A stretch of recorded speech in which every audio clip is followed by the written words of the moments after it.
49 Faithful, what it do? This is the boy Filmo Trev coming with you my very first episode of my podcast, and someone I never thought would be sitting with me talking football is L. I'm a 49er, I bleed red and gold.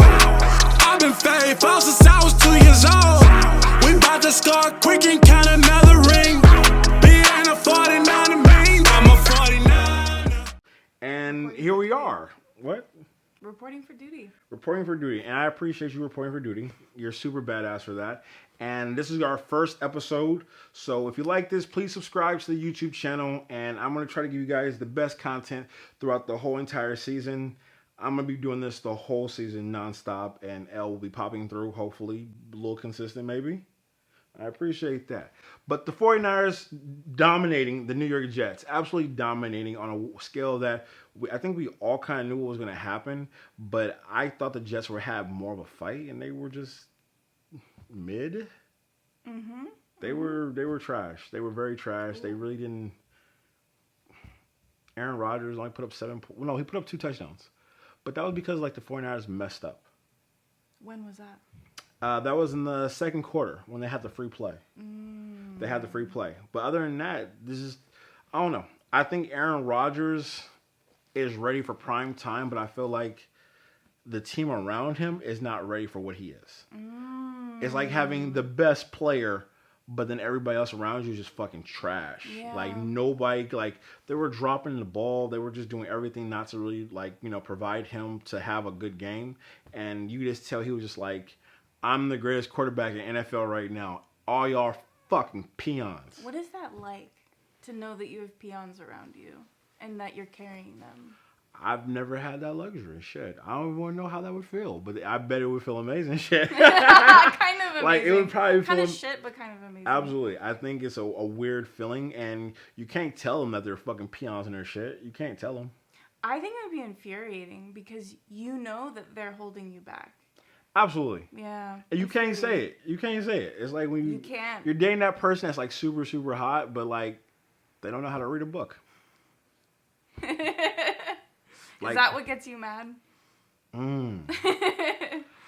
Dating a hot girl that doesn't know how to read. I've never had that situation. But dating a hot girl who's indecisive about food, yeah, for sure. A girl that's super indecisive about food and she's hella hungry, that would irritate me. Oh, then you're going to get irritated all the time. Yeah, that's common. And that's why I'm single.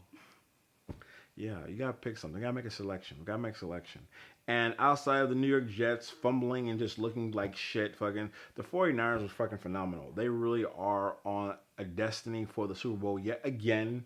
And I predict them going back to the Super Bowl this year, for sure, without a doubt. I think they're really going back to the Super Bowl, and I think they definitely have what it takes. What did you think of the first quarter, and what did you think of the 49ers and how they played? Honestly, the second half of the game had so much of my attention, I blacked out the first quarter. You blacked out? I blacked it out. How did you black out the whole first quarter? All right, break it down for me. Just give me some little pieces. What happened in the first quarter? The Jets scored on their second drive. The 49ers had a 3-and-out. The Jets had 3-and-out on their first drive. And it kind of looked like it was going to be a really epic defensive battle of a game. But the 49ers are just the 49ers, and Brock Purdy played perfect. He played like an MVP quarterback. And as he should be one day, an MVP quarterback, as everybody knows. But, yeah. All right. Thank you for reminding me. I thought it was going to be a closer game first quarter, for sure. I did too. For sure. I did too. I just felt like no one knew exactly what the Jets were going to be, and the Jets kind of didn't know what they were going to be either. And when they finally played, the game was just horrible. It just wasn't a good mesh. It wasn't a good vibe. It was just... So what was it that turned the tide? The 49ers defense. That 49ers defense is no joke. They're fucking badass. And Nick Bosa only having a point of a sack, not even getting a full sack. Speaking of which, all y'all out there owe me some money because y'all all bet me. She's seen the fucking receipts. She knows exactly. A lot of y'all bet me. How many people? It was like 5 or 6. 6 people bet me that Bosa was going to get more than a sack, and I told y'all he wasn't going to get more than a sack. I was right. Y'all was wrong. Pay me. I missed my parlay for Aiyuk, but that's a different conversation for a different time. But yeah, y'all going to have to pay me for that for sure. Gotta adjust the poncho. The poncho's Gotta the look right. shit. The poncho's the shit. You don't understand. Like, I want to wear this every time the 49ers win a blowout game like this. I want to bust out the poncho. I just You want have to. It's a blowout poncho. blowout pause. That's wild. Blowout poncho is wild. But anyway, tell me, what did you think of this game, and like, what did you actually think, like, overall, from a female's perspective of newly watching football consistently? Like, what did you see? Well, first of all, the other game that we watched before. Can you remind me who was playing? The Green Bay Packers and the Philadelphia Eagles. All right. What I noticed this game, it was just a completely different game. Completely different. And I felt that. The skill level? Skill level. The skill level And was it definitely was different. it was a pure joy to see that level of skill. It was pure joy. That's really the two teams looking to be where the 49ers are at. Like, you can really see, like, if you really look at it, you can kind of see, like, Green Bay Packers are there to be in a Super Bowl one day. Not yet. They're all hella young. They're all like 23 and 24. Wow. That explains it. Yeah, the Philadelphia Eagles are also super, super young. You know what I mean? And Hurts, the quarterback, number one, he's mid. He's not that good. In my opinion, he's not that good. But then you also have the Jets, who we really didn't know who they were going to be. And then you have the 49ers that are elite. Perfection, just does everything the right way and take care of the players. Trent Williams, chef's kiss. Like, come on now. Like, what do you think of Trent Williams? Come on, like, let me know. What do you think of Trent? He just made everything look easy. He made it look like he could do this in his sleep. For real. Yeah. Like, absolutely. He looks like he just shows up and does this like 7 days a week, like, and he enjoys it, but it's also like, yeah, easy. He's stealing money. I'm gonna say, watching Trent, it looks like he's stealing money. It just looks like he's stealing money because it's just like there's effort, but he makes it look so effortless of how he just does his job. It's just like, oh, boom, boom, boom, boom, boom. Oh, yeah, there's a 300-pound guy coming after me. Okay, anyway, next. Like, he just makes it look so effortless, and that's what I really do appreciate about Trent Williams. Like, Hall of Famer, guaranteed. He's going to be that fucking dude for sure. But I have a deeper question for you. When it comes to Deebo, what do you think of Deebo and how he ran the ball? Do you like him at running back, or do you like him when he catches the ball at wide receiver? Catches. His catches were nice. Yeah. His I don't know. I think him losing weight, him slimming down and wearing number 1, it looks different. Like last year when he wore number 19, he was a lot heavier and he was trying bulky to play running back. But this year, him looking slim and, He's looking good. Yeah, he does. He really does. There's more to what he does than look good. Let's, we can say that. Definitely. I want to say he had 5 catches today, and he also had a touchdown. And I called the touchdown. You saw the parlay. I did. You saw the parlay. If it wasn't for Aiyuk and the Jets kicker, my parlay would have been perfect. Perfect. You got Jordan Love. Yes, I got Jordan Love. Absolutely got Jordan Love.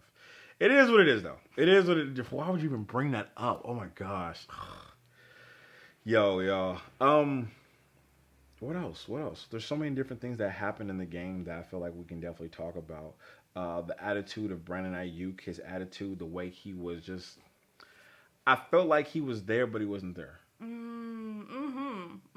Like, I feel like you could tell that there was something on his mind that kept him distracted throughout the game.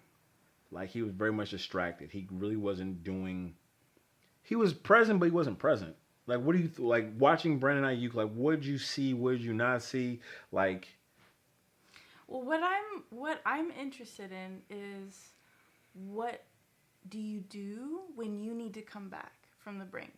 So you're distracted. Your mind's not in the right spot, and the pressure's on. What do you do as an athlete to bring yourself back? How do you lock in? If you were Aiyuk, how would you lock in? I have no idea. I tune everything out. Do my best job to tune everything out, signing that type of contract of that type of money, it's hard to, nothing will ever be the same again. Like nothing would, like everybody's life in your life changes when you sign that type of a contract. So nothing's the same.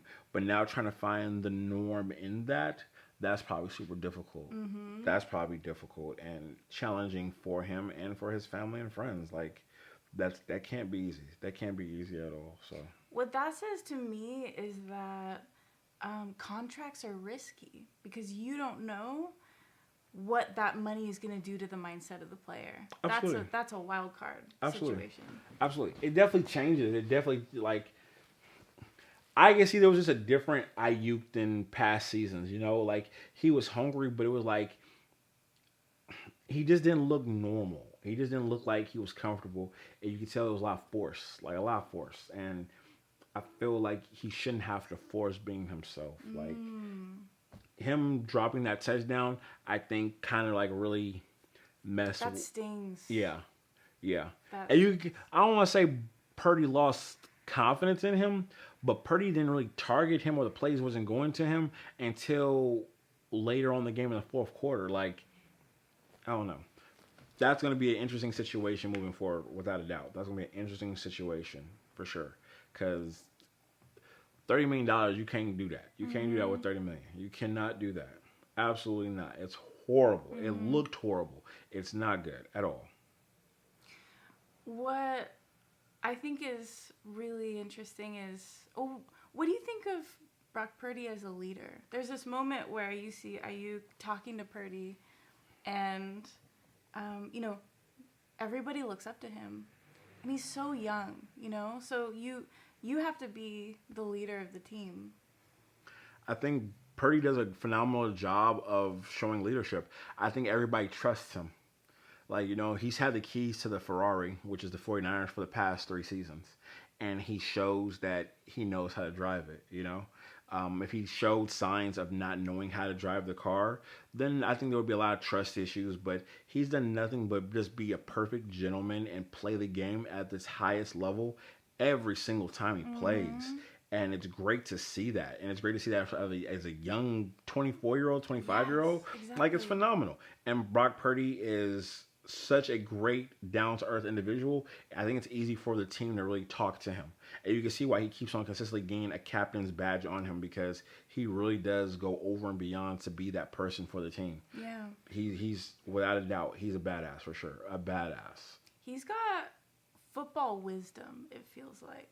Football wisdom. Yeah, like how do you get that wise when you're 24? Playing a lot of football in Iowa and in Arizona. There we go. Don't get a lot of. There we go. Yeah. He's just hungry. I think him being picked last of the draft really made him a hungry guy to, like, really shine. And now that he has his spotlight, he doesn't want to get rid of it. And he played perfect. He shines in the spotlight. It's so beautiful to see. Maybe like 2 or 3 thrown balls got away from him. Pause. Maybe that, but if not that, he did phenomenal. He really showed why he's worth everything that he's about to get, because he's about to get $60 million. If he takes that much, shit, that's a lot of mucho dinero. And no hesitation to run. Hey, amazing. for sure. That was clutch. That was super clutch. Oh my gosh, my parlay. Oh yeah.